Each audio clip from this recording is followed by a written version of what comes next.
Mga kapatid, ipinakita ng Navy ng AFP ang kanilang puwersa, no, dito sa harap mismo ng China, no, dahil nga sa patuloy na panggigipit ng China at tila ba pagbabadya na tayo aatakihin, gigirahin mga tol dahil lapit sila ng lapit sa atin. Ipinakita ng ating sandatahang lakas ang kanilang kahandaan, no, kung paano sila handa, no, at hindi natutulog sa pansitan. No, kaya ang ginawa nila mga kapatid, ikinagulat ng China yan. Dahil dito mga kapatid, no, ay talagang masasabi nating hindi basta-basta aatras ang ating mga sundalo. Kahit na sabihin nating hindi tayo ganong kalakas, hindi natin kayang sabayan yung puwersa ng China mga tol, pero hindi nila tayo masasakop ng hindi mababawasan. No? Yan ang ating panonoorin dito mga kapatid mula kay Melvs Castle. Ayan, no, China Coast Guard, lalayas ka ba o bobombahin ka namin? No? AFP, ultimatum ng AFP kung papasabugin yan ng China. Ito, binasa lang natin yung title. No? Samahan ninyo ako mga kapatid kung ikaw ay isang Pilipino at ikaw ay nakabantay din sa mga nagaganap dito sa ating West Philippine Sea. No? Kung ikaw ay nakabantay sa nangyayari sa ating soberanya mga tol, samahan mo ko. Panoorin natin tong video to at bigyan natin to ng reaction, commentary, opinion at kung ano-ano pa. No? Huwag na natin patagalin to. Samahan ninyo ako mga kapatid. China Coast Guard monster ship pinagbobomba ng Philippine Navy. Yan na ang susunod na mangyayari pag hindi pa rin kayo lumayas sa West Philippine Sea. Actually, umalis na yung monster ship. Kaso, tulad nung nangyari din nung nakaraan, may pumalit may pumalit na lumalapit pa rin dito sa dito sa Zambales. Mukhang talagang meron silang ginagawa mga tol, na ang ginagawa nila mga kapatid kumbaga nililipat nila yung atensyon ng ating PCG. Kaya tingnan mo papasok tong monster ship ng China malapit sa Zambales. Tas aalis, may kapalit. After nung kapalit niya, aalis, papasok ulit yung monster ship mga tol. Paulit-ulit yung ginagawa nila at ngayon nakakahalata na yung ating mga otoridad sa patuloy na ginagawa ng China mga tol. Nakakahalata na sila. Nagsasagawa kasi ang Philippine Navy warship ngayon ng live fire exercises sa Baho de Masinloc, kung nasan mismo yung lokasyon ng China Coast Guard monster ship na yan. Dito ay pinakita ang lakas ng kanyon ng BRP Antonio Luna. Kita mo naman, pinaputok ng pinaputok. Nagsanay rin ang Philippine Navy na pagbabarilin ang kalaban. Mukhang napipikon na nga ang Armed Forces of the Philippines. Dito pinapakita lang ng ating mga otoridad yung kanilang kahandaan kung sakaling merong sasalakay. Kung sakali lang naman ito yung puwersa natin sa karagatan. Do alam naman natin outnumbered tayo pagdating sa bilang, pagdating sa dami, pero hindi ito yung tipong makakapasok ka na lang basta-basta nang wala man lang matatamo. Alam mo yun, wala man lang matatamong pinsala, mahihirapan ka pa rin. Diba? Pero mga tol, etong puwersa natin, puwersa lang natin yan puwersa lang natin yan. Siyempre, andiyan pa rin yung tulong ng ating mga kaalyadong bansa. Kaya nga mga kapatid, halimbawa ang Taiwan, kahit napakaliit nila at outnumbered din sila pagdating sa puwersa ng China, hindi pa rin magawa silang salakayin ng China kasi alam na ng China na kapag sinalakay nila ang Taiwan, andiyan din yung mga kaalyadong bansa na pwedeng rumesponde. So ganun din dito sa Pilipinas mga tol. Naninindak na kung hindi madadaan sa maayos na usapan ng pagpapalayas sa inyo, dadaanin namin to sa pwersahan. Pero idinepensa naman ng AFP ang pagpapasabog na wala raw pinapatama ang bansa to. Siyempre. Siyempre. Pero obvious naman diba na sa China talaga to patama. We are also challenging ourselves to exercise in areas that are also consistent with our mandate to secure our sovereign territory, that includes our territorial waters.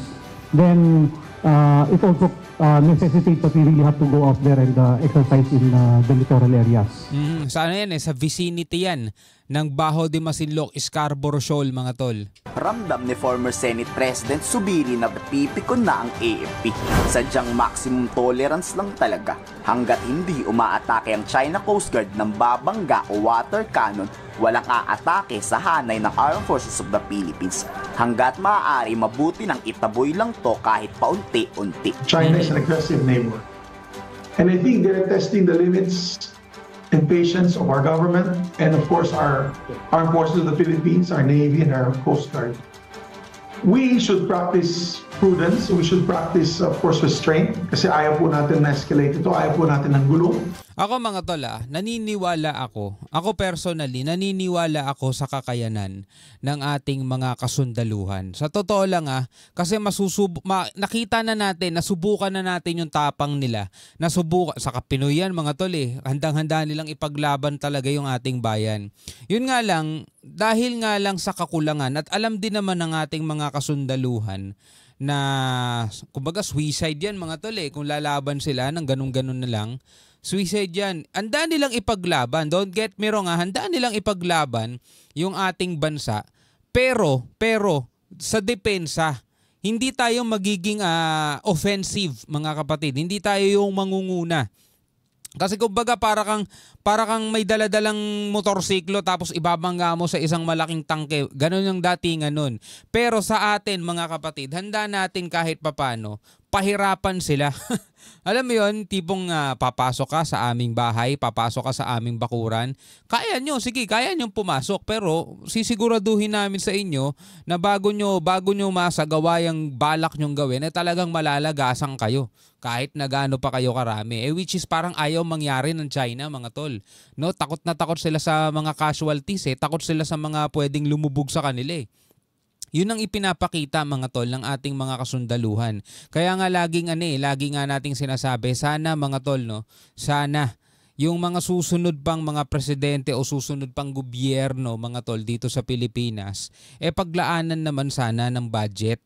Yung ating mga sandatahang lakas. Kasi mga tol, kung titignan mo itong 2025 budget natin ngayon sa administrasyon na to, napakaraming issue. Ako, wala kasi kung pinapanigan kung Marcos man o Duterte mga tol, pero napakaraming issue talaga. Napakaraming nabigyan ng budget na hindi naman nararapat bigyan. Napakaraming tinapyasan ng budget na hindi naman dapat tapyasan. Pero yung depensa natin mga tol, kasama sila sa natapyasan At sana mga tol, kung talagang tayo'y willing o tayo'y kumbaga seryoso na ipaglaban yung ating mga nasasakupan, kailangan talaga bigyan natin ng sapat na pondo itong ating mga kasundaluhan. Di ba? Tama po yung ginagawa ng ating Coast Guard na binabantayan itong barkong ito, na monster ship nila. Yung sinashadow, it's called shadowing, no? Kahit abutin pa daw ng isang buwan ng papapalayas dyan, nanindigan si Commodore J. Tariela na gagawin lahat ng PCG para palayasin yan. Hindi raw hahayaan ng AFP na makontrol ng China ang Bao de Masinloc. Dahil ito ang pinagkukuhaan ng hanap buhay ng Pilipinong mangingisda nating mga kababayan. Oo, yun yung maitutulong sa kanila ng gobyerno. Hindi kasi sapat mga tol yung nabibigyan lang sila ng ayuda, yung nabibigyan sila ng grocery. Hindi sapat yun mga tol, di naman pwede nga habang buhay gawin ng gobyerno yun. Ano pa naging silbi ng mga mangingisda natin, di ba?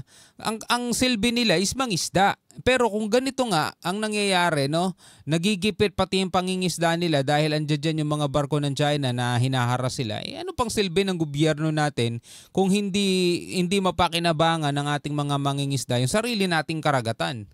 The intention of the Philippine Coast Guard, as directed by our Commandant, Admiral Von Hilgavan, is to make sure that we're going to challenge every day the presence of this Chinese Coast Guard vessel. Our role is to make sure that they're not going to normalize this illegal deployment of Chinese Coast Guard so that they cannot be able to change the status quo and to operationalize their illegal deployment of Chinese maritime forces. Mas lalong tumatapang ng AFP o baka naman dahil lang to sa presensya ng US Carrier Strike Group sa West Philippine Sea. Hindi naman, kasi bago pa pumasok yung air strike carrier group nitong US mga tol, ginagawa na to ng AFP natin at saka ng PCG natin. So hindi sila tumatapang dahil sa presensya ng carrier strike group ng Amerika. Talagang matapang na talaga ang AFP natin. Kulang lang talaga sila sa kagamitan. Ano sa tingin nyo? I-komento sa baba ang yung salobin. Di ba? Yun lang naman talaga problema mga tol. Kulang sila sa kagamitan. Pero kung ang mga sundalo natin bibigyan sila ng mas sapat na kagamitan, mas lalo sila magiging epektibo. Di ba? Mas lalo nilang mababantayan yung kanilang binabantayang area. For example, mga tol, halimbawa, sundalo, 'di ba? O kaya mga pulis, talagang dumaan sa training 'yan. Dumaan talaga sila sa mahusay na training. Asintado nga sila mga tol bumaril eh. Pero pagdating sa ground, alisan mo sila ng sandata. Paano sila habol ng kriminal? Paano sila mangre-raid kung wala silang mga ganon? Hindi sila maging epektibo. Hindi sila makakapanghabol ng kriminal. Kasi nga kulang sila sa kagamitan. Ganon din mga tol, dito sa PCG natin, paano nila mababantayan yung ating karagatan kung halimbawa kulang sa barko? 'Di ba? Meron nga mga barko, mga patrol boat lang. Ang lalaki ng barko ng China, 'di ba? Kailangan talaga nila ng dagdag puwersa. Anyway, bilang isang Pilipino, ano masasabi mo diyan? Comment ka na lamang sa ibaba. Hanggang sa muli, ako nga pala si Shobal D. Peace out.